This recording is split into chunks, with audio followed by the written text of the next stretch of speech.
Have y'all. Ooh, I sound delicious, like I wrote by. All right, my name is Janae, and I sound strange, but I look good.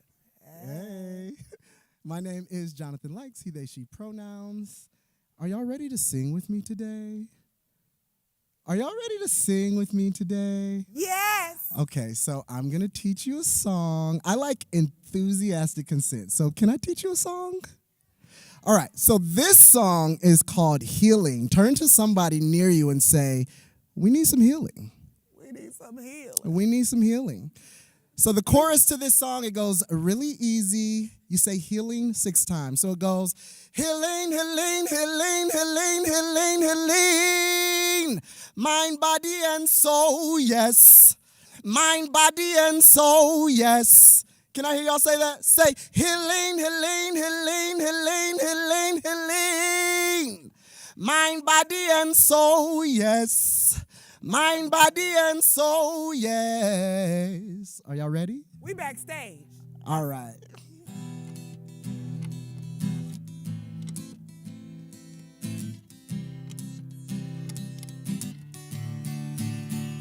Say, I need some healing in my life.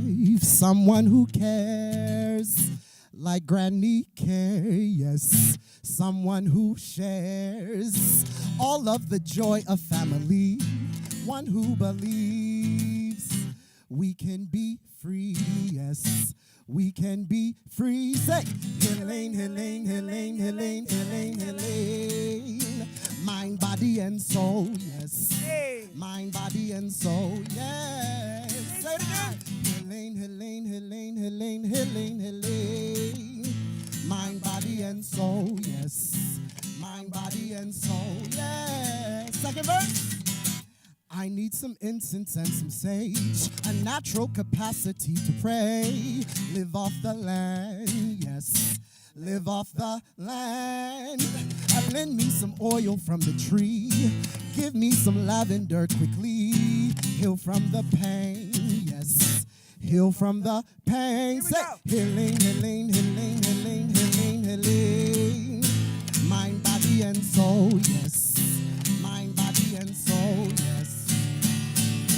Healing, healing, healing, healing, healing, healing. Mind, body, and soul, yes. Mind, body, and soul, yes. Let me hear you say, healing, healing, healing, healing, healing, healing. I don't hear y'all. Mind, body, and soul, yes. Mind, body, and soul, yes. Last time. Healing, healing, healing, healing, healing, healing. Mind, body, and soul, yes. Mind, body, and soul, yes. Welcome to day 3, y'all. Clap it up. You know, like our Queen Beyonce said at the beginning of the B-Bowl. She said, 1, 2, Trey. Because, you know, third ward. Okay. Beyonce, you better know it. Beyonce. You better know it. Y'all know she black and southern, so shout out to the South. Shout out to the Okay, South. anyways, the point is that I need to welcome everybody to day 3. We did that. Rooted in resistance, power, and love. Once again, this is Janae and this is Jonathan, and we're part of the Care a Lot team because we care a We care a lot. lot. We care for y'all. Yeah. We love y'all. I have you in my heart right here. You look good just in what you're wearing right now. Go ahead and do a little shoulder roll. Hey, mind yourself. I am that. This might be live streamed. Okay. So the point is, in the Care Bear, we've been on a couple of things. Has anybody been to the Care Bear desk yet? Okay, I hear you. I'm just here to give you I'm going to tell you just a little update on the bear that went missing, that we miss very much. I had heard, this is just a rumor, it could be in mythology, that the bear went out with a pizza. The bear got a pizza and a friend. You talking about the pink bear? The pink bear found a pizza and a friend and decided to go to Planet 13 on their own. Oh. Okay? Oh. The bear is... Do the people know what Planet 13 is? I ain't got nothing to do with that part. Okay, you got to Google it. But I've the been bear is already. there. Yes, I have. With the pizza, possibly. That just could be it.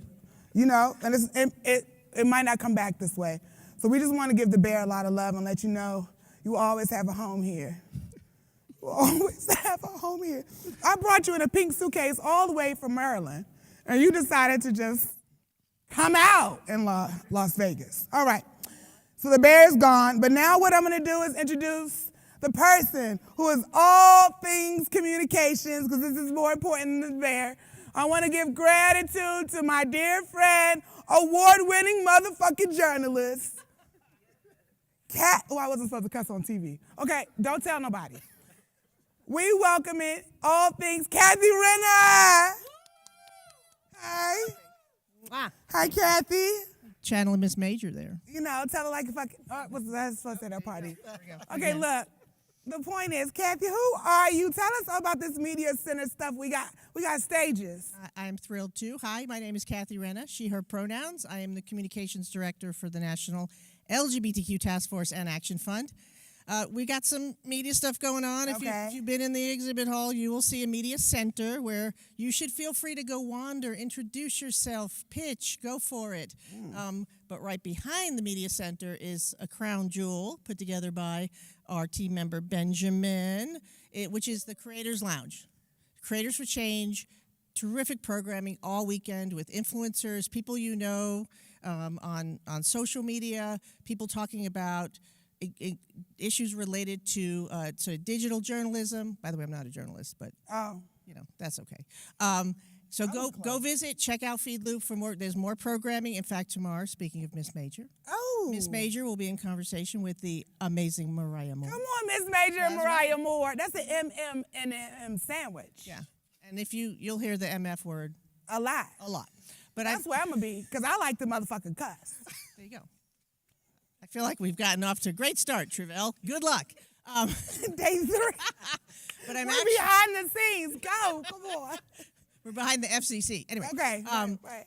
But I'm here actually to introduce a film that is just in process. Oh my God, Miss Major's person's calling me.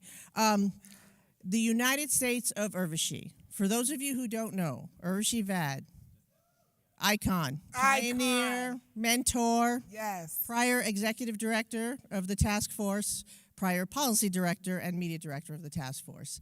Also on a hate list of quite a few people. Some of them might have been number 43, 40. That's not. Yeah, in the 40s. Okay, go ahead. There are some folks who are putting together a film about her life since we lost her just a year ago. Nancy Cates, who is a documentary film director, she directed the extraordinary biography of Bayard Rustin, also Susan Sontag. She is putting together this film. She is super excited about it, and she knew that creating change was really just a part of Urvashi's spirit and soul. And so she is offering a short sneak peek at the film in progress, which you're going to get to see right now. And we'll put in Feed Loop some more information about the film, a QR code so you can follow the production. And she is hoping that she'll be able to just screen the film here. Maybe next year. Okay. We'll work on it. Now, y'all about to get a sneak peek, and because I'm behind the scenes, I can't see your screen. So just know that I'm not seeing it. But you going to see it. And we're going to go, you got it. Sorry, that's not, go. All right. Go to tape. Thank you so much. Thank you, sweetheart.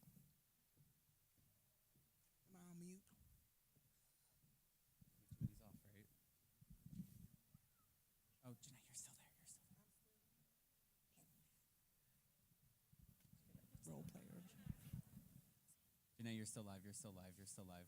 Janae, you're still live. Hey, I'm still here, and we waiting for it, but it's coming. It'll be any minute.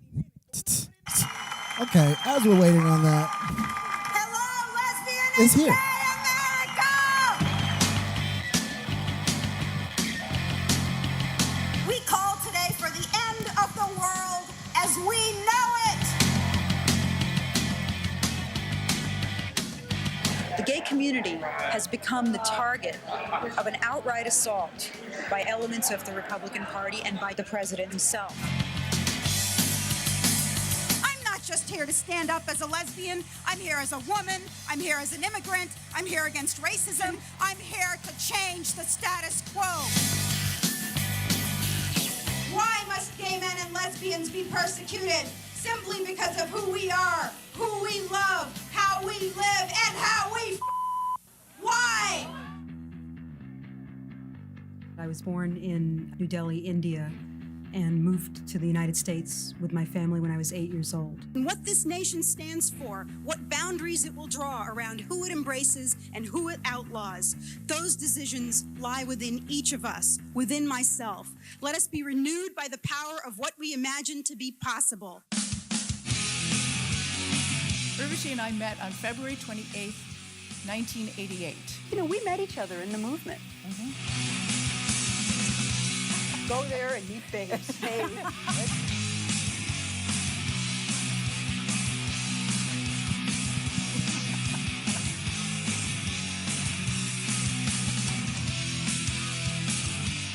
And it is the right thing to do. And the Secret Service came up to me and said, you need to sit down or else we're going to remove you. Of course, remove me. They didn't arrest me. I expected to be arrested. She had anger more incandescent than the sun.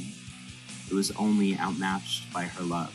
I believe in America, and I believe in the future of this country. We stand for freedom as we have yet to know it, and we will not be denied.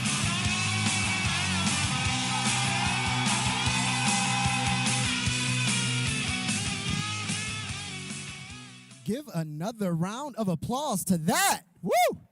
It's a movie. By aspiring to join the mainstream rather than figuring out all the ways we need to change it, we risk losing our LGBTQ souls in order to gain the world. Don't risk it. Don't risk it. It ain't worth it. All right. That's a quote by Irv, okay? That's a quote by Irv. All right. We about to throw it to the. Y'all know who I'm about to bring up. The language justice video. Because we know that language justice is vital. Accessibility is vital. So ready, set, language justice. I like it when we can all speak together. We know they putting out executive orders to take away our accessibility, y'all. So we need language justice now more than ever. Can we clap it up for that? Welcome to Creating Change 2025. Bienvenidos a la conferencia Creando Cambio 2025. Soy Jamila Craig de Jami Linguists. Soy una mujer negra de piel oscura, de color canela, con un piercing en el septo de mi nariz.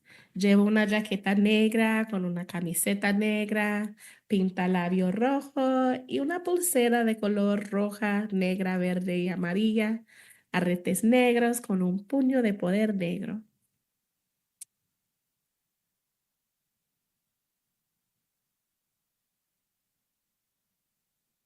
I'm Hunter Williams of Evolution of Signs.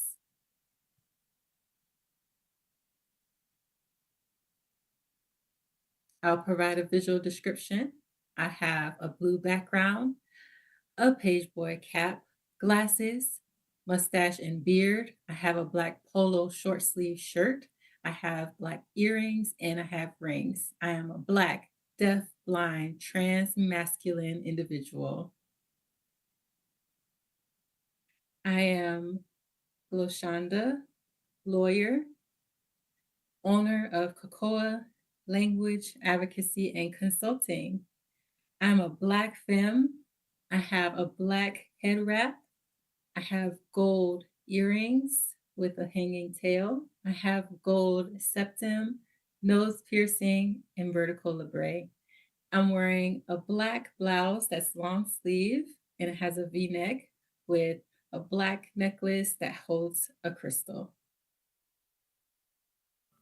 Las plenarias son el único espacio que no requiere una solicitud específica para servicios de interpretación. La interpretación para talleres e institutos se brindará bajo solicitud. Para quienes necesiten interpretación portátil de lengua de señas estadounidense o en español, la mejor forma de acceder es 1. Únete al grupo de WhatsApp para tu idioma preferido. Utiliza los códigos QR aquí, en el mostrador de registro o en el espacio de la conferencia. Los tres son Proactive, Lengua de Señas Estadounidense o ASL y Español. 2. Aprovecha de la tecnología disponible. Descarga FeedLoop. Para interpretación simultánea en español, también descarga la aplicación Live Voice. Además del equipo portátil de interpretación, la aplicación Live Voice se utilizará en algunas sesiones en español.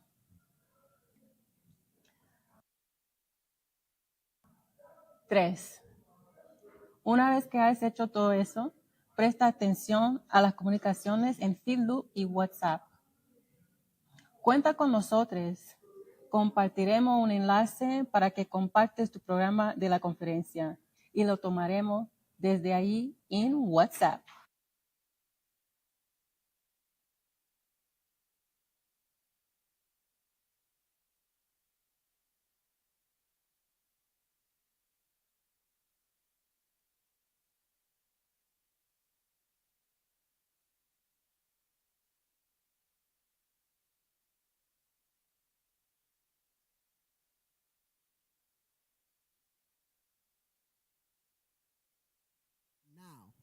Please welcome to the stage authoress, journalist, fashionista, icon, and cultural force of nature, Tre'vell Anderson. Hey.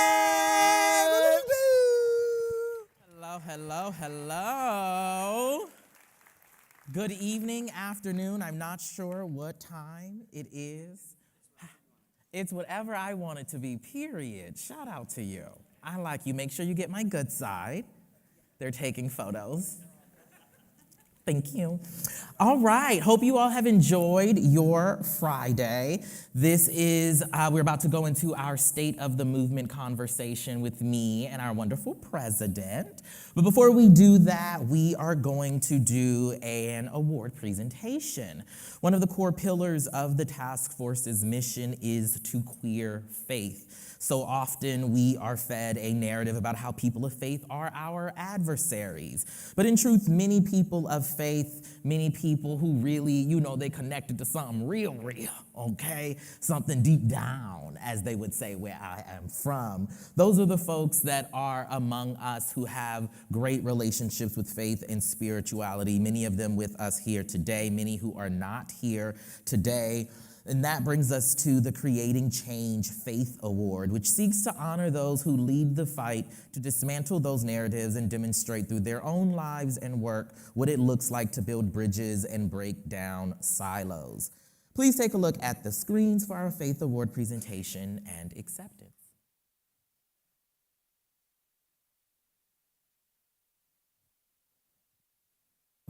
Hi everyone, my name is Tahil Sharma, and I'm the Faith Work Director at the National LGBTQ Task Force. It's my sincere honor to be able to present this year's Faith Award to Imam Dai Abdullah, a significant leader for the Muslim, queer, and trans communities here in the United States. In lieu of my own words, I'd like to be able to share a reflection from Bishop Flunder, last year's recipient of the award, who'll be able to share an opportunity to pass the torch of this kind of leadership and also remind us of the power of the work of faith in LGBTQ equity. Greetings to my National LGBTQ Task Force family. I remain deeply grateful and honored to have been the recipient of the Task Force 2024 Faith Award. When I heard that this year's recipient is going to be my longtime friend and true justice warrior in and for our community, my soul was made glad. Imam Dai has and continues to speak his truth as a gay man and to seek equally justice and love as a true man of God, a servant of Allah. Congratulations, my friend and brother. You deserve our love and respect. Congratulations, Imam Dai. Bismillah. My thanks to the National Gay and Lesbian Task Force, Bishop Flunder, and the Creating Change audience. I am honored by your recognition of my dedication to and the evolution of my vision for an accepting, Muslim community and its LGBTQ Muslims globally. Through my leadership at Mecca Institute and its community, I am focused on building a legacy that grows from progressive Muslim shoulders that I and other queer Muslims have historically relied to provide a foundation and guidance for our future LGBTQ Muslim leaders. I am grateful for the expanding LGBTQ community and all progressive thinkers of diverse backgrounds and belief systems that our work is important and a necessity. May our Creator continue to guide us all. Amen. Congratulations again to Imam. And now I have the pleasure of introducing the folks who've been responsible for our pre-show all week. Okay, they actually are backstage. I don't know if y'all actually know this, but you'll get to see them IRL right now. Please welcome, I need a rousing applause, okay, for Janae Taylor and Jonathan Likes, please.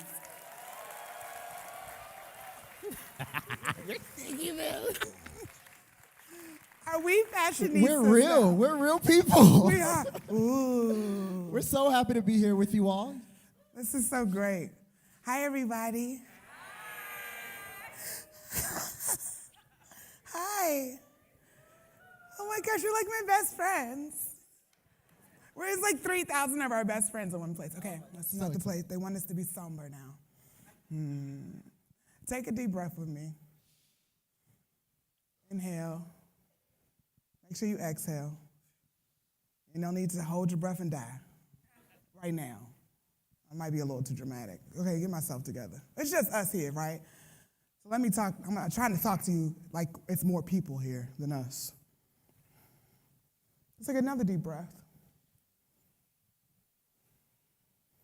Exhale. I want you to say what I'm about to say. Repeat it back to yourself, but repeat it back to yourself inside of you, okay? You know what I'm saying?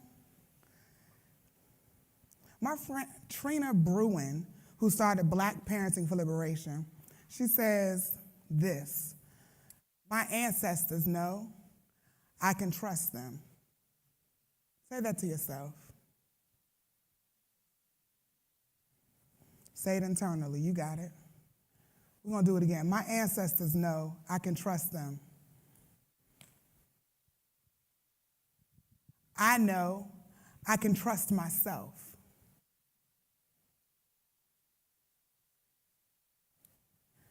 I can share my knowings. I can be trusted.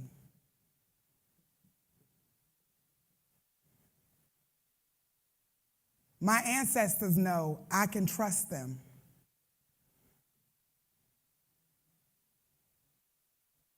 I know I can trust myself.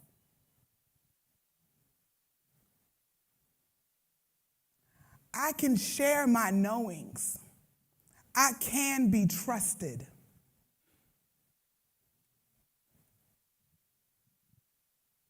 What I know to be real is everybody who dies does not become an ancestor. That's a privilege.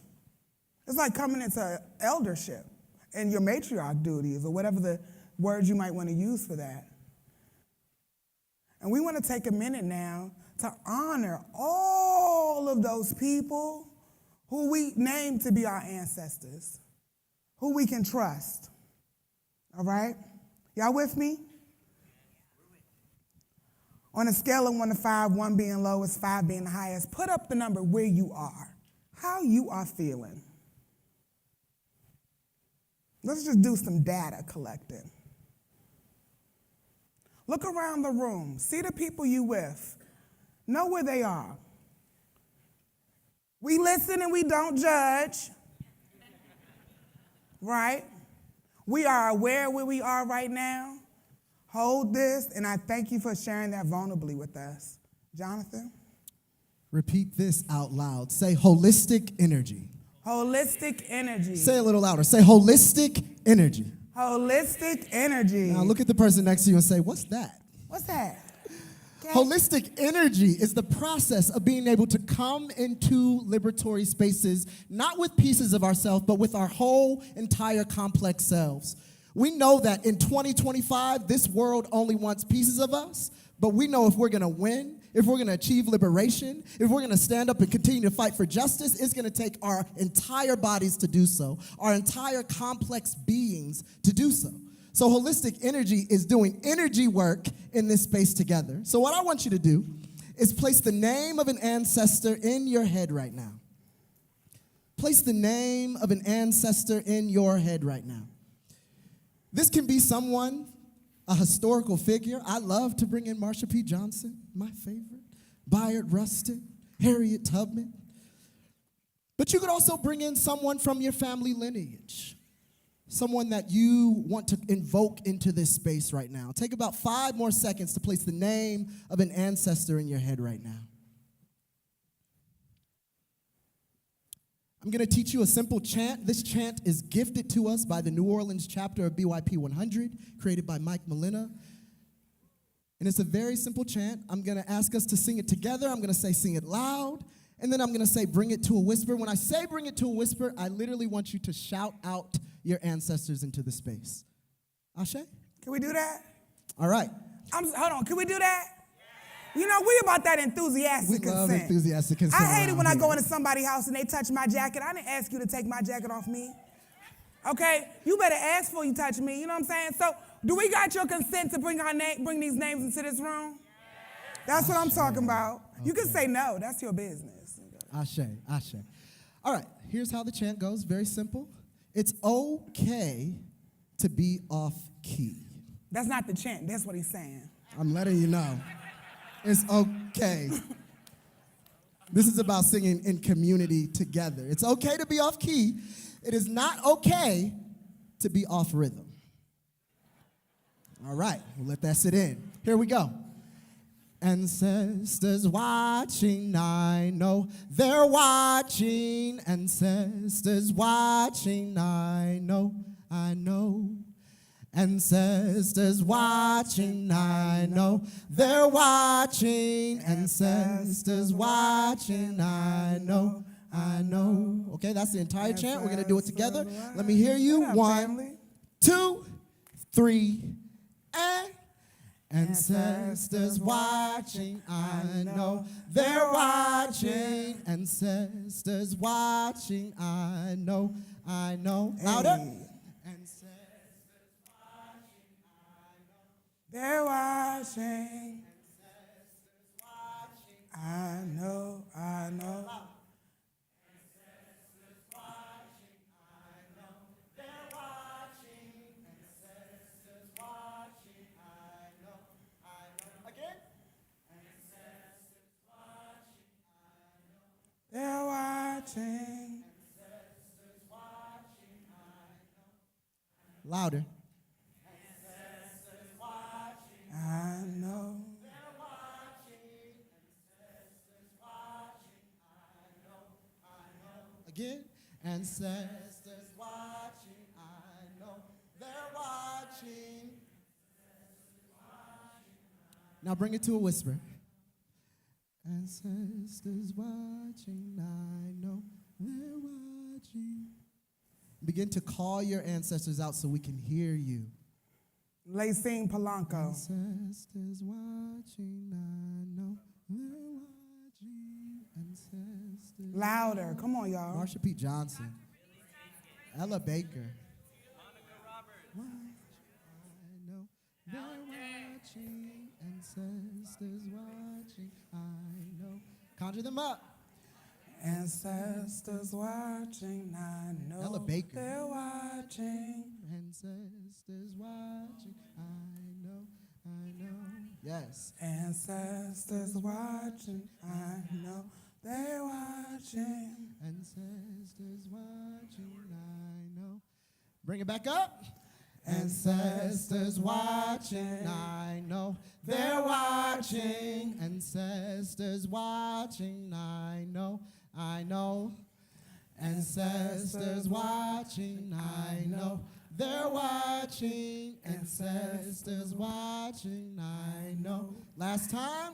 Hey. Ancestors watching, I know they're watching. Ancestors watching, I know. Take a deep breath in. Exhale together. Take another deep breath in. And exhale together. Now, we started this conversation off with the word holistic energy. I want you to yell at me and say what you're feeling in your spirit in this moment. One word, let me hear you. Peace, community, warmth, connected, amazing, engaged, power, grounded, proud.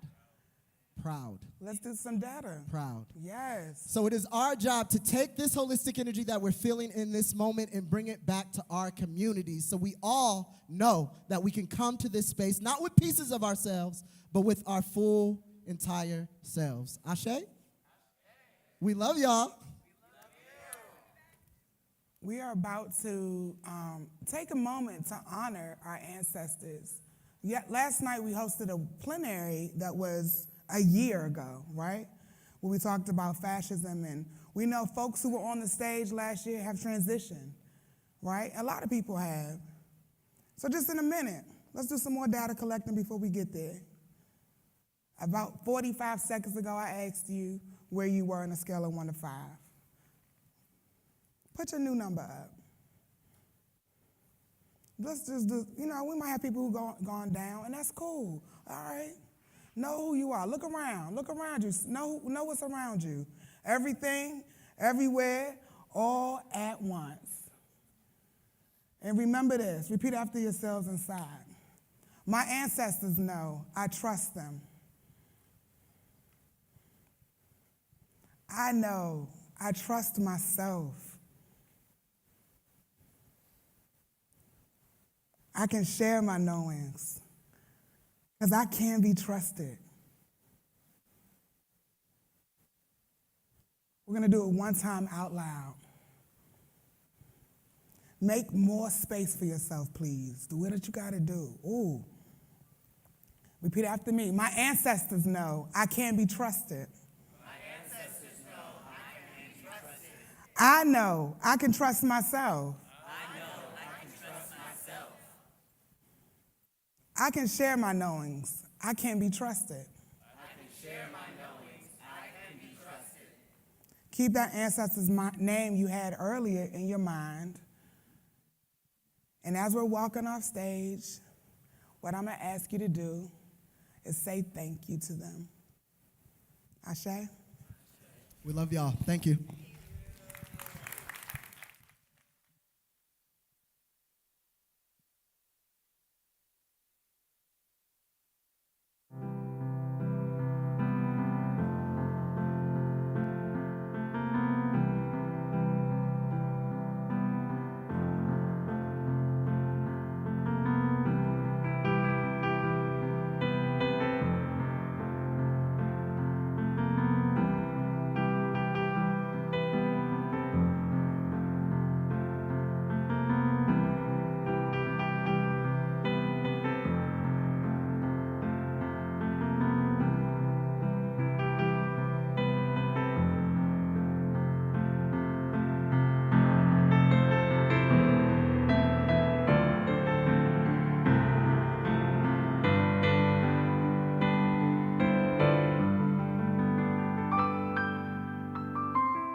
Hematakiapi. Leampe tukile, iu hachante, washte nape chuziapie. Imachiapi, wakia tuampi io yampawi. Imachiapi chante mikilawi. Imataha na ochati shakoi, mini luzaha awati, mi washitu chajekile, candy brings plenty. I would like to greet each and every one of you with a handshake from my heart. My Lakota name is Bright Lightning, and I come from the Ocheti Shakoi territory in the Sacred Black Hills. And my colonizer name is Candy Brings Plenty. And I am here, standing in front of you, wearing my war paint, because we have been here since before first contact, as two-spirit, trans, and non-binary people, and we will not be erased, we will not be removed, and we will not be outlawed on our ancestral lands.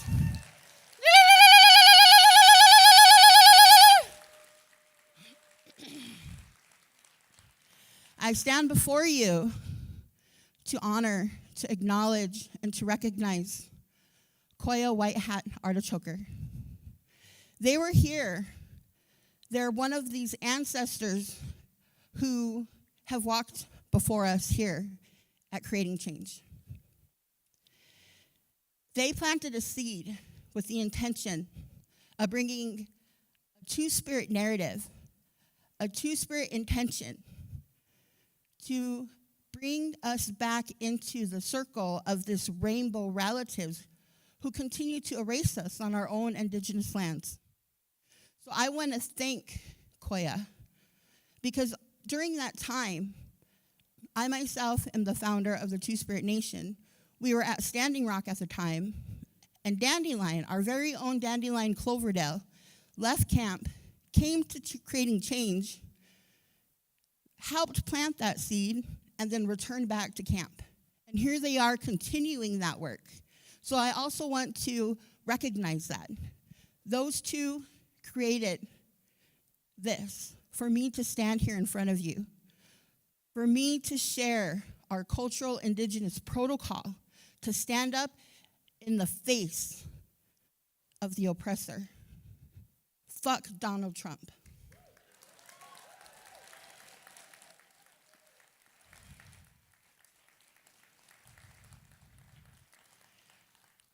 I would like to offer a song, and I came here intentionally to sing a memorial song for Koya.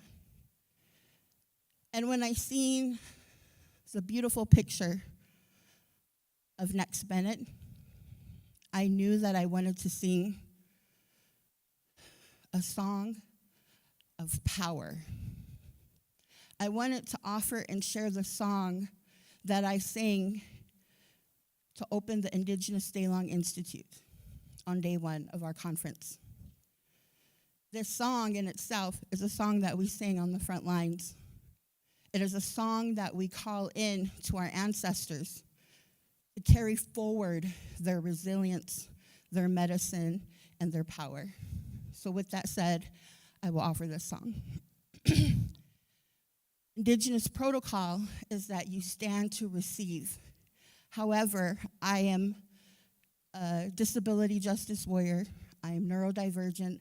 I do want you to be comfortable to receive however you are comfortable to receive.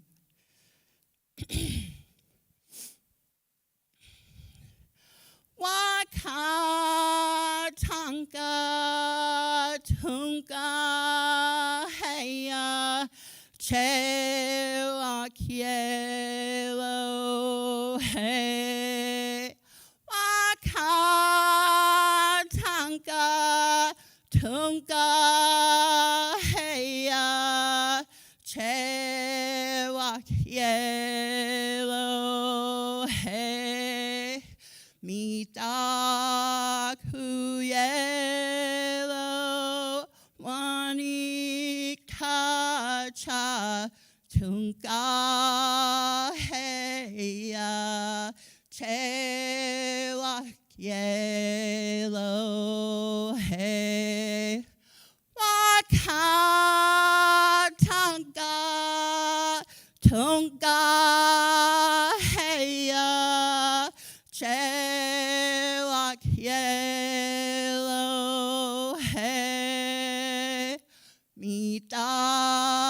Kuyelo Wanik Tacha Tunga Heya Chewa Kielo Heyo.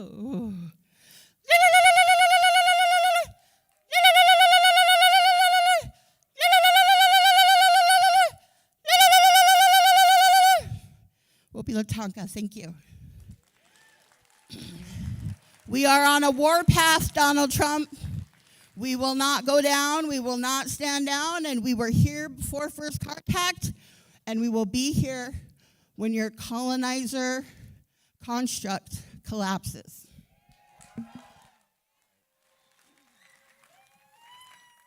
Absolutely. Absolutely. Give Candy one more round of applause, please. All right. Okay.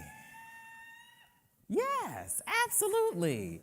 Okay, now we are going to move into our state of the movement conversation between myself and our fabulous president. Please help me welcome Kierra Johnson.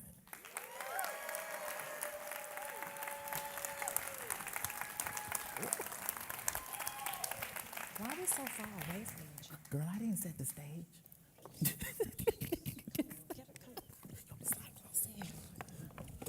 I was like, why are we so far away from each other? We're like, hi. There we go. It's supposed to be like a fireside chat. Okay. There's a little candle. You feel that fire? Uh-huh. Okay. This is approved by the fire marshal. Exactly. Okay. Listen, we put candles on last year. I don't think they were happy. That's all right. Okay. So I'm going to start simple for you. Okay. Okay? Yeah. This is the state of the movement. Can we be honest with the people for a moment? We can be honest. So this is gonna unfold right in front of your eyes. We had a pre-conversation, right, just to be professional and to be in it with each other. That too. But this is unfolding for us in the moment. So you are really in this conversation with us as it is happening. So thank you. Wonderful. And here we go. Okay. Let's do it. This one's easy though. Okay. You know, this is the state of the movement. I want us to take us back to our roots. Give the movement a grade. And when I say grade, and when I say movement, let me put a little asterisk on that. Okay. I want you to give the movement a grade. And when I say movement, I mean outside of the task force, outside of your staff, outside of the work that we know these fabulous folks here are engaged in the movement. Okay. Because it's bigger than just us and what we are doing. Yep. Give the movement a grade. Okay. We know grades encompass multiple projects, lots of homework, multiple exams, multiple semesters. I would give us a B-. Okay. Okay. Somebody said,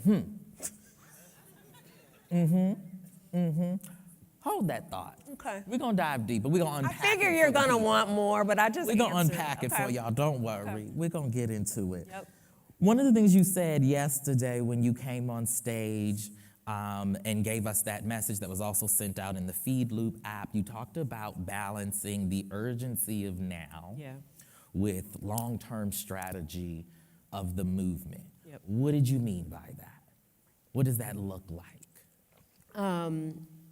You know, now more than ever, I mean, I think this has always been true, but now more than ever, we've got to be really mindful about the context in which we're making decisions, right? So something can seem like the right decision to make in the short term, that if you pull back and look at the long term, we realize we might have undercut ourselves. We might have made it harder for us to do something that we were planning further down the line. So, for example, give an example. Not that long ago, someone, actually on my staff, I had a really great conversation with someone on my staff that was, we were talking about the most impacted, right? Like when we're talking about, who we've got to center the most impacted.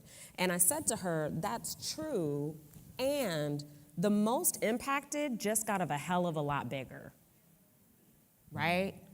So what the most impacted was before this election, there's a whole gang lot more of us after the election that became the most targeted, right? Like the most vulnerable. And then within that, context, geography, timing is going to dictate who's the most vulnerable, right? So I think a lot about, for those of you who don't know, I am democracy, voting rights, like really breaking down systems and rebuilding them so that they actually meet our needs, institutions is my jam. That's where my heart is. And, next week, voting rights might not be the most important thing. You know what I mean? Not important, but making sure people don't end up in cages at the border might be the most important, right? And it's not, we've got to be careful about this, well, no, mine's more important, but mine's important, no, but mine's important. It's all important. And we've got to be mindful about the time, the context, the moment.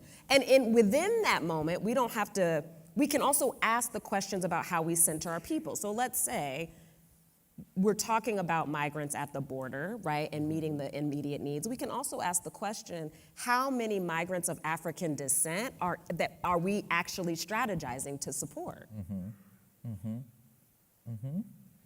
When we talk about migrants, when we talk about immigrants, we often don't talk about African migrants and African, right, like immigrants, folks here that are waiting for papers. And so that's one way we can stay in the moment, but also broaden, right, like who we're talking about. So yeah, I think we've just got to be, I think, who are the queer migrants at the border? It doesn't mean we have to leave our people behind, right? We bring them in the context of the time. And so that's what I mean, as far as how we're making decisions in the short term and long term. I think we've got to be really mindful about meeting an immediate need, but we also, everything we do in the short term, we should be mindful about how it can set us up for the future and the bigger needs and wins we're going to need along the way. This makes me think of, the ways that a lot of you all talk about many of these issues, right? Not being just, the immigrant issue isn't just a Latinx issue, right? It is also a Black issue. Climate justice is not just a poor people issue. It is also, people of means issue as well. We talked about how sometimes our community can be, perhaps more identity focused, more identity forward, and less issue focused and forward. Why should we be more issue focused? Yeah, we're in a time where building coalition is going to be one of the major strategies that enables us to get through this, right? And we've gotten really good, and I think it's important, right, to create spaces that are identity focused and identity within identity focused, right? So we've got queer space, and then we've got trans space, and then we've got queer people of color, right, space, right, even space within space. It's important for us to have that, and I think issues help us think broader about who our people are. So one of my favorite topics right now is gender affirming care, right? Yours and everybody else's. Apparently, right? Okay. But in a good way, in the best way. So we could keep talking about gender affirming care as a singular important issue for trans people. We could do that. That's real. It's important. Trans people should be, right, of course, in the mix of talking about strategies, defining the problem, coming up with solutions. And my offering is, if we take gender affirming care and think about what is all the gender affirming care. Anybody in here perimenopausal? Woo, woo. The hormone patch on my belly right now is gender affirming care. There are many people taking testosterone because of erectile dysfunction. that is gender affirming care. These are all very different kinds of things that we can actually build a broader coalition around that isn't just purely about identity, but how being denied access impacts multiples of us. And so how do we build a strategy together, right, to go forward? I was having this conversation about the number of policies and laws that exist that are just about denying people care or services based on gender, sexual orientation, and marital status. That's not just a queer issue. That's not just a trans issue. That's not just a women's issue. That's not just a man's issue. Like when the fact that gay men still can't, and some of you've heard me say that, still can't donate blood purely because of sexual orientation. The fact that state legislatures are arguing whether or not single unmarried women should be able to use assisted reproductive technologies or adopt children just because of their marital status. This has nothing to do with anything else. They are being told, you might not get to do this, you are undeserving of this because you're not married. Mm-hmm. There are so many policies like this, right? There are sodomy laws still on the books in some of our states, Georgia, my home state, for example. Marriage, adoption. There are so many of these things. So we could stay just talking about it as queer people, but it impacts so many people. And so why wouldn't we build a strategy and a table that invites that perspective that then lends itself to creative, solutions, right? Like stuff that can actually create a solution that isn't a solution for this many people, but for this many people. Mm-hmm. You know, I love that. I love that. And you know, something that comes to my mind when I hear this effort to, you know, bring everybody together, right? You know, a lot of the political conversations talk about, you know, building coalitions with people who you might not agree with 100% of the time. You know, some might say that, you know, when you make an effort to create this big tent where so many people can, you know, be represented under it, that it automatically prevents you from centering the most marginalized in that moment. Right. You know, and now we're seeing on a political stage, right, they saying that trans people are the reason why homegirl lost the election. God. Yeah. And what they're doing, right, is they are, you know, exploiting a lot of people's ignorance. And I don't say that negatively in passing judgment, just like a lack of knowing, right? I'm sure many of you have seen the ads, you know, Donald Trump, or Kamala's for they, them, Donald Trump is for you. Maybe you haven't, but those were the ads that were running. I actually hadn't seen that one. You ain't seen that one? Girl, I went to go see Jasmine Sullivan in Houston, okay? And I was watching the cable, okay? And there it was. Yeah. Every single commercial break. And the fabulous folks, there was a session earlier today in which they talked about how impactful those ads actually were, right, in this election. And so how do we ensure that as we are working with that supposed, you know, winnable middle, right, that we are not placing those who need us most on the back burner because we need numbers? There's so much in that question. I know, I gave you a lot. And I'm gonna kind of start chewing on it, and then if I don't go where you go, like, well, you can redirect me. I think part of it is we've got to be careful not to take our opposition's bait. No, what I mean by that is If we are talking about and consumed with all the things the left did wrong, we're having the wrong conversation.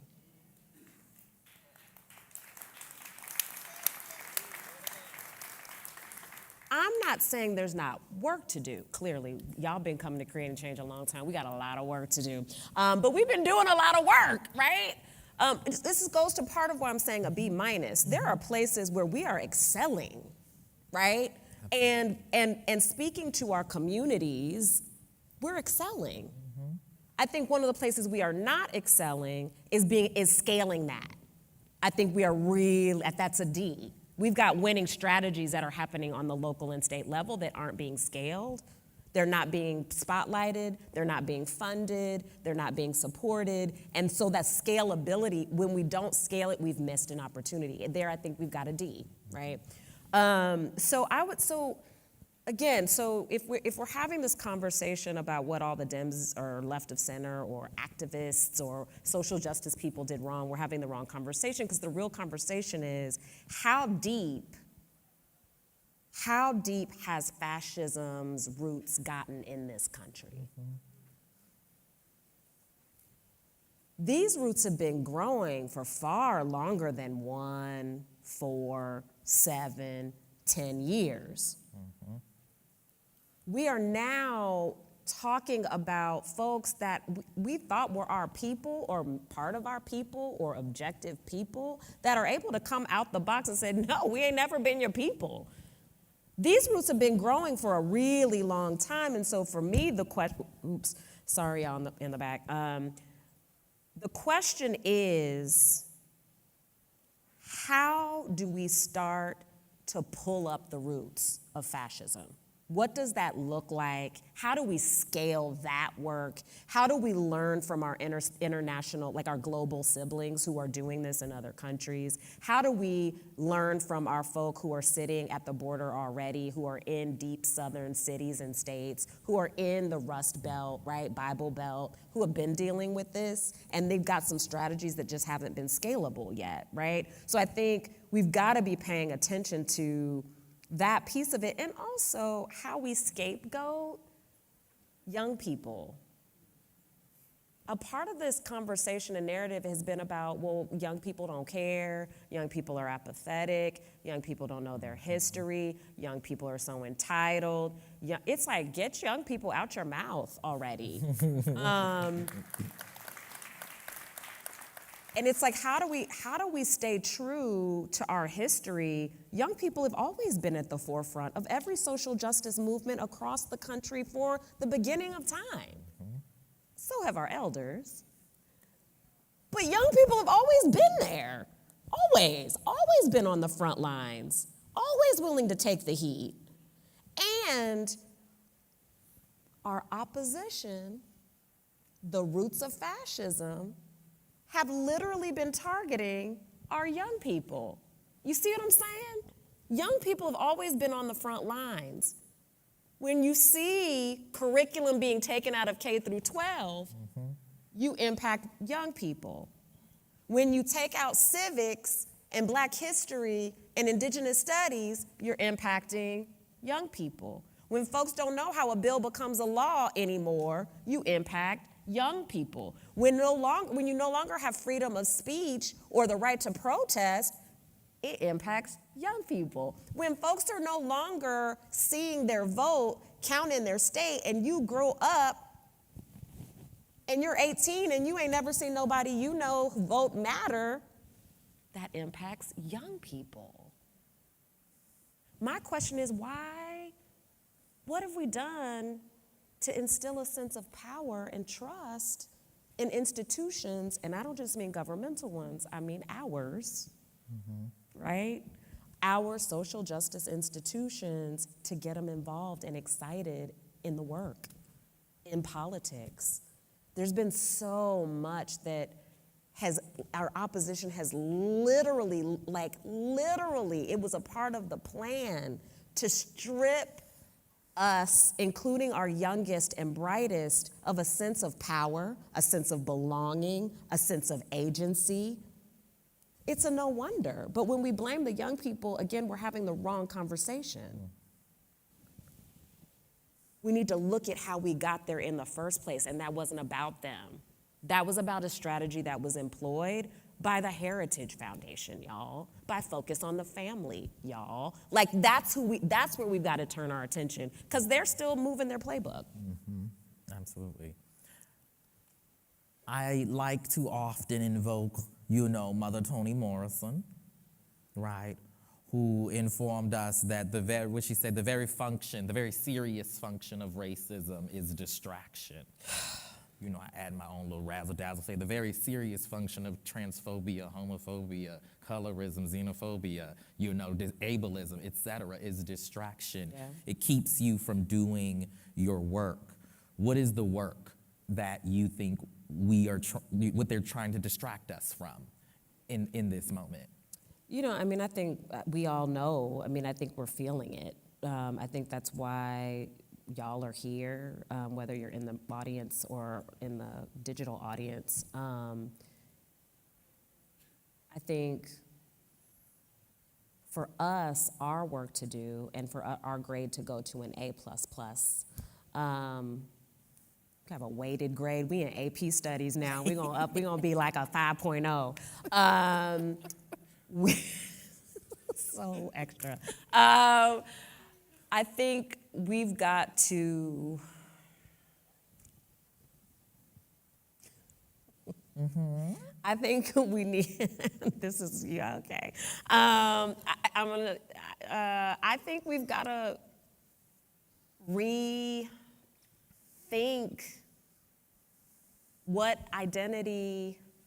how we use identity. So I think we have gotten really good at using identity as a weapon with each other. Mm-hmm, mm-hmm. And it's not like we all have to just get along. We do have to learn from each other, right? Like we're gonna disagree, we're gonna not know shit, right? We're gonna have mess ups, missteps. There's no way to walk this work without it. But we've gotten to this point where we have leveraged our hierarchy of oppressionness to actually our own table and allied and like community of people that our opposition doesn't even feel. They don't feel that at all. It actually helps them a whole hell of a lot. And so for me, it's like, what does it mean? How do we relearn identity as a way to set a table of belonging and not a door to close in somebody's face?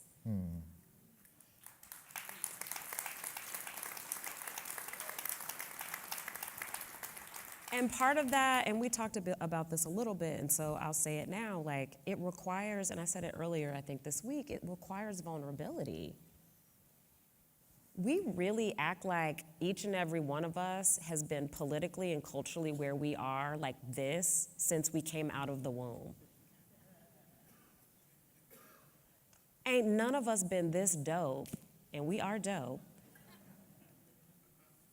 since we came out of the womb. Like, just think to yourself, remember that time you said that shit and you were so embarrassed? Just think about it. Did you say which time? Somebody said which time. Listen, it's gonna be lots of times. Part of what I was so moved by in the first plenary from, of our Indigenous siblings was the deep grace they showed. They don't have to, again, we're not entitled to that. We're allowed some ignorance though, and they gave us some grace, hoping that we will pass that grace forward and do what we're supposed to do. But we're really good at wanting grace and not giving grace. Well. Wanting grace and not giving grace. Mm-hmm. I'll share the story I shared with you. I was at a conference and I was talking about vulnerability, and literally I'm like, well, bitch, we'll be vulnerable then. Like, okay, you want to talk about it, be about it. And so I was talking about part of what I think we have to do is in our vulnerability is share the things that we're still working on, how we're still having missteps, right? What our journey has been. And so I shared in the space, I was like, I'm fascinated by people who act like they have transcended anti-Black racism when I haven't transcended anti-Black racism. And what I mean by that is, it is impossible to go unimpacted, and it shows up differently for all of us, but it doesn't mean it's not there. And I grew up hearing and feeling you've got to do better, be better, work harder, work longer, right? Do extra credit things, right? Show up with smiles and be gentle and be funny if you're gonna make it. You gotta do more to get equal of what, you know, your white counterparts will get. That's what I heard in my house. When I became an executive director the first time, so not at this organization, I realized I was holding Black staff to that standard. I expected more, and I was judging them right across the staff as if I was expecting the same for everyone, and I wasn't. I expected Black people to be more. It's like, you should already fucking know that. And I was like, oh no. And that was hard. It was hard to acknowledge it in myself. It's also really hard to share it with people I don't know, because our vulnerability is often weaponized against us too. And so for me, this is about how do we do this with each other? I don't know if my partner's in the room. I'm gonna share a story, babe. I don't know where you are. Where are you, babe? Hiding, totally hiding. They said they were in the space. So when I first met my partner so we've known each other for 25 years. And, I'm gonna do it. I'm gonna say it. Let's do it. Okay. My partner had a friend that used they, them pronouns. It was my first time ever hearing that. And I was like, what the fuck, really? They, them pronouns. You know what, anyway, sometimes we are just too much. I don't get, I was an asshole. A whole ass, ignorant asshole. I'm not proud of it. I don't think I get a pass. I definitely got held accountable. But what didn't happen is I wasn't cast out. I wasn't said I wasn't invited to the table anymore. Folks, my partner included, and you don't have to be someone's partner, so that may be the worst thing, but it's like I had other people at the table too that were like, maybe you don't understand. Mm-hmm. Let's have some conversations. Here's some reading. You need to meet some people, be in community with some people. And they were in it with me. Because we had built something already. There was not persona non grata at the end of me being an idiot and hurtful and an asshole and ignorant. But what made that possible was also, in my assholiness, I was also willing to learn and be told I was wrong and be open to shifting and changing. But that can only happen if you're still at the table. And this can only happen if we're really honest about how we continue to fuck up, and we're going to, because we're just perfectly human. Mm-hmm. Perfectly imperfectly human. Mm-hmm. We will mess up, absolutely. We will all mess up. No matter which slice of that rainbow you say you part of, we are going to mess up. And I do think it's important to model, right, what it looks like to be vulnerable, to make mistakes and to hold ourselves accountable, right, in the process of moving through that. It makes me think about the ways also, though, that for so many of us, we end up being the I was listening earlier at the creator stage to Daniel, who's a young trans activist student doing really great, I don't know if he's a student anymore, but he's younger than me, doing really great work. And he talked about, always feeling like Google for his friends, right?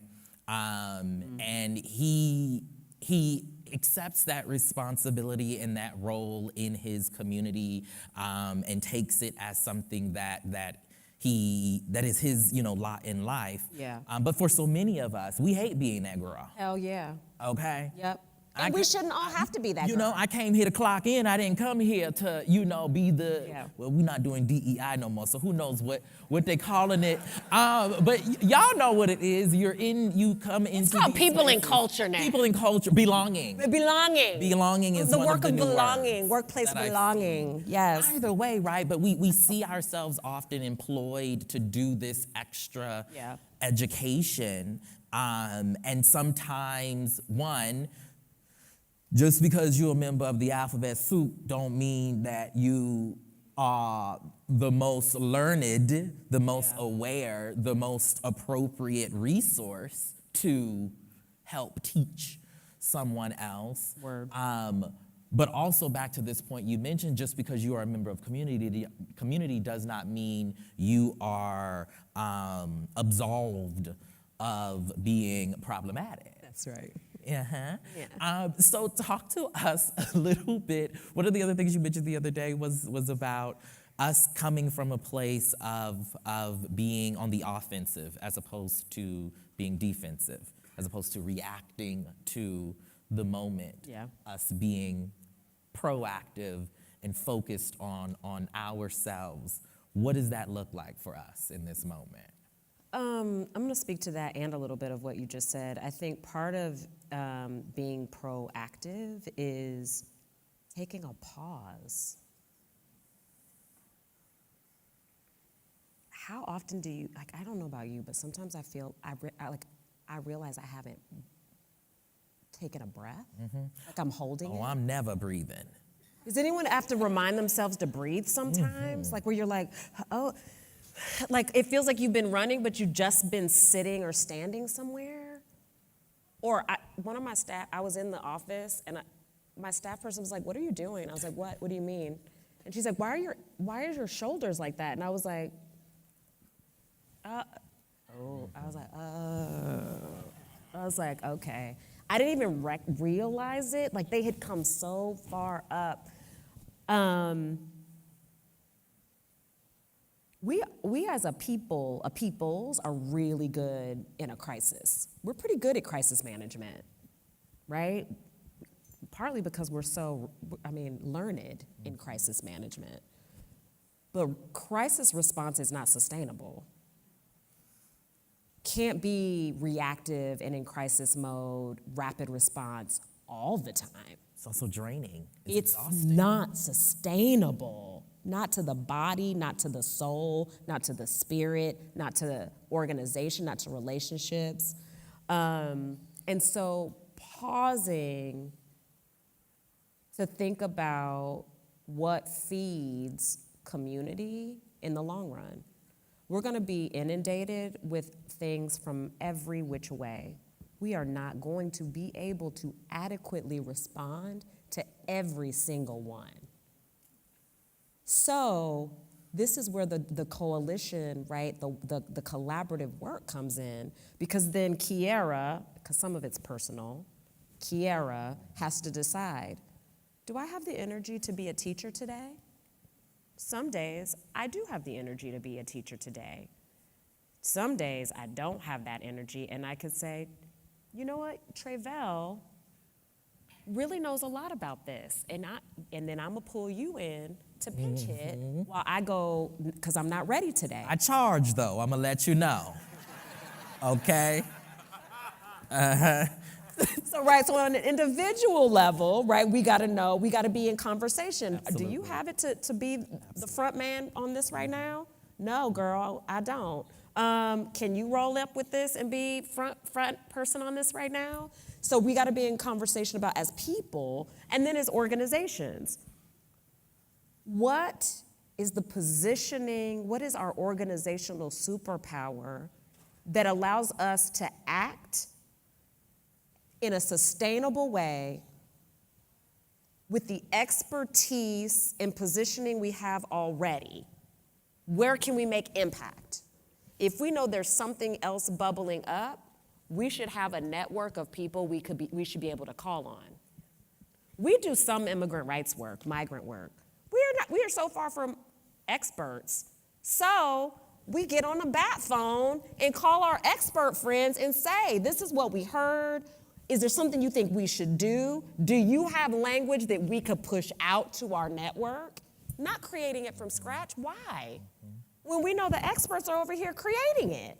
So it's also a way to make it sustainable. We're building relationships. We're giving flowers to the people who are actually experts.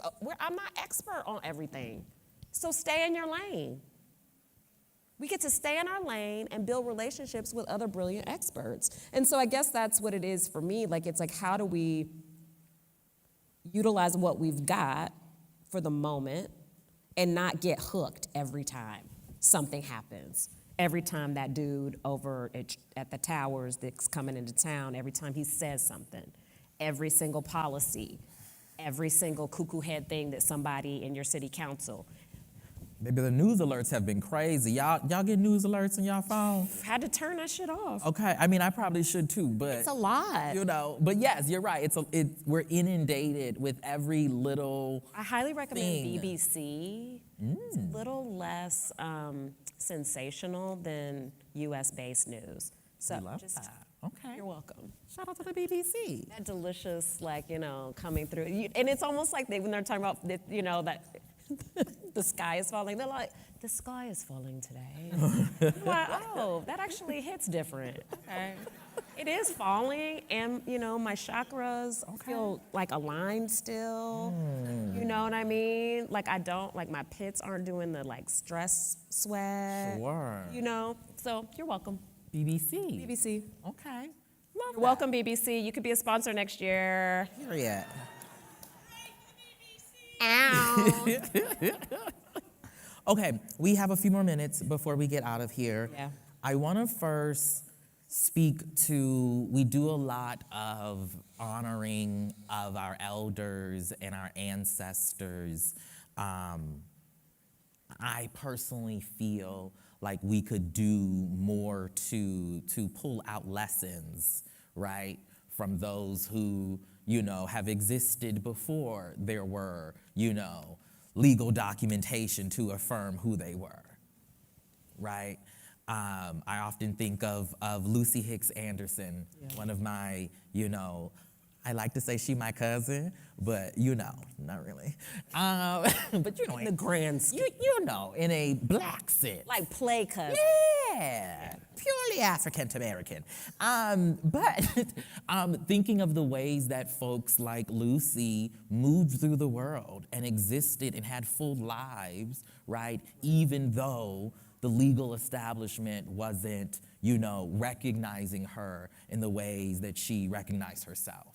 What are some lessons from our elders, from our ancestors that you are holding with you as we move through this particular moment where, for some of us, for many of us, we won't have experienced what we might be going through, but many of our elders and ancestors have?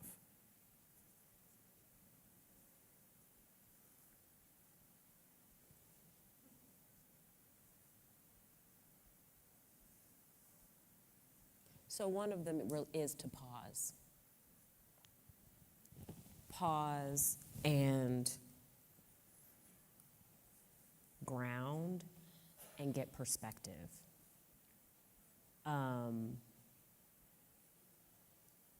It's a long haul. It's a long haul.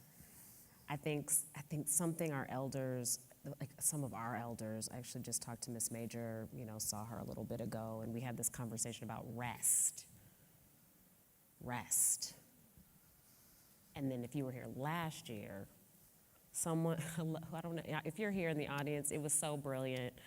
Someone asked, they were like, Miss Major, you know, do you have any advice for like, you know, people who feel like they're burning out, like they're tired and they're just, you know, burnt out?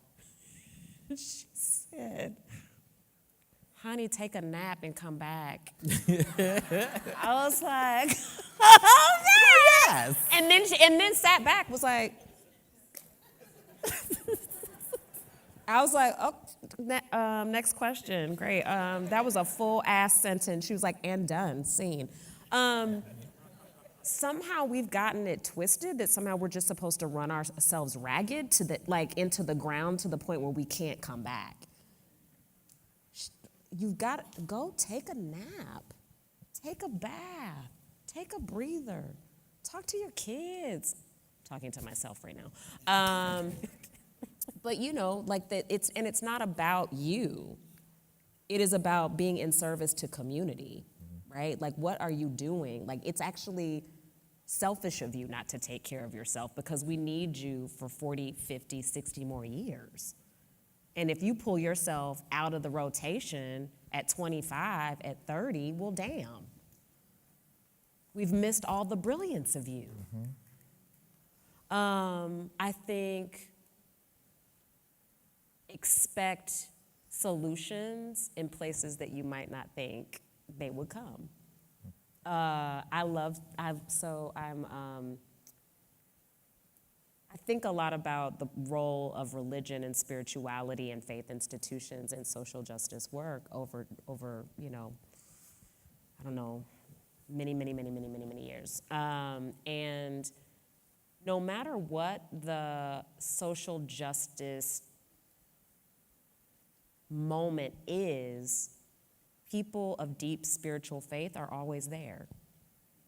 And yet somehow our opposition has like created this narrative that religion is anti-LGBTQ, right? It is anti-abortion. It is anti-women working and deciding not to get married. It's like, what are you talking about? There were literally Catholic nuns that performed abortions.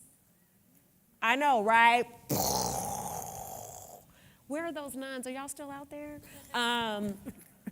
They were a part of the Jane Collective and the Underground Abortion Railroad in the 60s, 70s. They were part and parcel. Folks who were, you know, Southern Baptists. That's my upgrade. You got any Southern Baptists in the house? Amen. Recovering, maybe? I don't know. You could not have had a civil rights movement of the 60s and 70s without Southern Baptists and Muslims. Y'all, it was part and parcel. And guess what? We were even fucking working together. What? Abolition. Slavery, right? Abolition back then. Our allies, Christianity. I know I'm not saying it's the answer. I'm saying they're unusual allies sometimes, right? And I think that's what our elders, like, where are some unusual places? We are everywhere. We are in elected positions. We are sex workers. We are children. We are elders. We are, you name it, doctors, lawyers, right? Tribal members. We are journalists. We are people trying to keep it together as an executive director, president of the National LGBTQ Task Force. And so don't, again, take the bait of our opposition, because they'll have you believe that we don't have power and that we're not everywhere. That somehow, oh my goodness, hello. Tell me your name again. Yeah. Judy. Judy, y'all, has got a sash on. Judy is in her 80s. I met Judy last night. Judy was at Stonewall, knew Sylvia Rivera. She was schooling me. I guess that's the other thing. I actually don't have to say shit. Everybody's got fucking elders around. Talk to them. They can teach you themselves.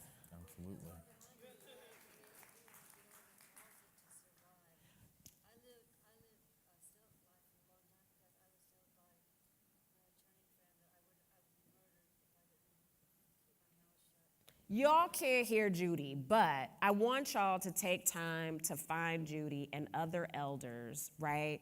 They have stuff to teach us. So part of what she was talking about is that people were literally in a network, because we take care of us, moving from state, right? People moved states back then, right? To stay alive and to thrive and to live. Those networks already exist. The infrastructure exists. The knowledge exists. I don't need to say any more about it. We've got elders. Be intentional about learning from them because they got a shit ton to teach us. Absolutely. Absolutely. She says so many people. She says so many people. It's an abundance of gifts, of blessings. Yeah. I have one last question for you. One really quick one. I want to ask you, what excites you about this moment? My shoes. Oh, period. I was literally going to say I started sewing recently because I want to make sure we all look great in the impending race war. So shout out to your shoes. They look really good and comfortable. There you go. Oh, well, don't get my feet now. Hold on. Okay. You know. Okay. They're literally pictures of me taking on my shoes. So what excites me? Y'all, I'm basically a kid. There's so much that excites me. Things that are frivolous, like flowers, like the color yellow. They're real. Like sparkly things, like makeup, like getting to meet people that I never thought I would get to meet and I'm in awe of. Like I'm a fangirl of yours and I get to meet you and be in conversation with you. Being in community with my Indigenous family that I'm just starting to know and learn from. And I got to, that happened here. And really, again, vulnerability, like 3 years ago, the Indigenous community opened themselves up to have real conversation with me in a vulnerable way. And I've learned so much about myself and who I want to be and what I want to create here. And that, listen, being wrong is exciting sometimes. Like, imagine what you can do if you let go of being right. If you just let yourself be wrong and take that in and learn and be in that with people. I love to roll around on the floor. I love Uno. I love young people. I'm afraid of middle schoolers, though. I'm not lying. Why. Middle school fucking sucked for me, and it's not. And no shade to y'all in middle school. Y'all are gonna be all right, and you're teaching me a lot every day. I love when people are being fierce, brave, when they're being daring, right? I love and am excited by skin. I love skin. Like and I'm a toucher, right? I love to Very look tactile. at skin. I am. Yeah, no, you're like, I know, you've touched me a lot. It's okay. With consent. Very Drew Barrymore about it. Yeah. Mother. I'm just reading Mother from you. Don't listen. I got you. That's funny. Anyway, I'm really like a fucking kid. Like, I just have fun. I want to make y'all laugh. I mean, I want you to be in it beyond the laughing part. Absolutely. But I get excited. I in a lot of ways, I think I have beginner mind all the time. I be rhyming, y'all, and I don't even say I got beginner's mind all the time, and there's something really beautiful about that. If you let go of being right, let go of being the expert on goddamn everything, let go of being, right? And you just have a beginner's mind, what is possible? The future is like endless. And what we can do with each other, right? When that kind of joy, and purpose lives here, because nobody takes that, and it's infectious. So yeah, I get excited about all kinds of shit. Like I want to turn your glasses right now. Like, oh my God. Yeah, so anyway, everything from the little to the big, and I'm really excited about y'all being here and that you being here, and this has already been a kick-ass fucking time. It really has. Can we get one round of applause for our president? Before you go, tell the people really quickly about Kierra's Cabaret tomorrow and the ball tonight. Okay, so house ball. Oh my God, I got asked on local TV about a ball. Oh my God, the local news person, this beautiful, I can't think of her name, brilliant person. I was like talking about the ball. And she's like, you mean like a ball? Like a ball? And I was like, I was like, what are you? I'm like, I was like, no. You can come be fabulous. I was like, it's a house ball, right? Born out of our community, right? Like, anyway, to explain the thing. That was Bridgerton. Correct. Which I'm sure there might be a category that's Bridgerton. I don't know tonight, but it is. I want to thank Dandelion, Clover, Penelope, the judges. Like over the years, there have been different people that have connected, who helped us do this through the years. Of course, different people are helping us like each year, but there's nothing about creating change that's ever about 1 year. It's about what has happened over the course of years, and bringing ballroom culture here was a labor of love by a whole bunch of folks. So I just want to appreciate how folks brought it in here. That's happening tonight. I highly encourage you to come. I highly encourage you to be fiercely delicious in your ensemble. 9 p.m., allegedly. 9 p.m. until. And then tomorrow night is Kierra's Cabaret. This is the second time we're doing it. There's going to be dancing. There'll be a DJ. There will be adult performers. Not me. And not me. There will be some lip syncers. It is like, so cabaret style, right? There's going to be all kinds of gifts of performance at the space in honor and in celebration of us and our queerness tomorrow night. Lovely. Yeah. All right, well, so make sure y'all check both of those out, and we will be back here for our next plenary tomorrow afternoon as well. Thank y'all so much. Have a great evening.